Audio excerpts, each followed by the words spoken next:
Sex from an ultrasound. Determining sex from an ultrasound is something that many couples want during their pregnancy. Some people want it for social reasons, other people want it for just knowledge based on their family history, their family makeup. Many people don't want to know the sex, and make sure if you do get an ultrasound in the mid-second trimester that you tell the technician or your physician who's doing the ultrasound not to tell you, because it's one of those things that tends to slip. I will also preface these things by saying that a lot of ultrasound personnel have a habit by which they call babies he or she all the time.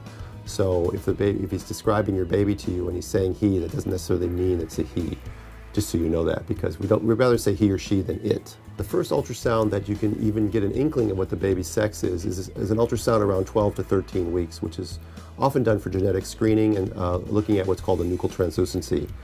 At that time, you can see what's called the genital tubercle, which is the future clitoris or penis.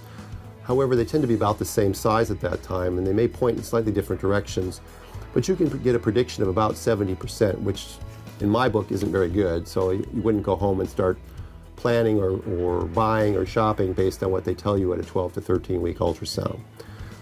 Probably by 15 or 16 weeks, you can almost definitively tell the sex by a routine abdominal ultrasound. However, generally there's no reason to get an ultrasound at 15 to 16 weeks, so the classic ultrasound determiner of sex usually occurs around 20 weeks.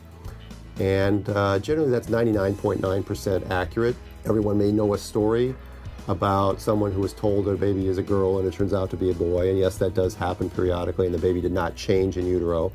But by 20 weeks, it's pretty obvious, and if it's not obvious, then the person doing the ultrasound will probably not declare to you what the sex is. So by 20 weeks, you can definitely know what the sex of your baby is.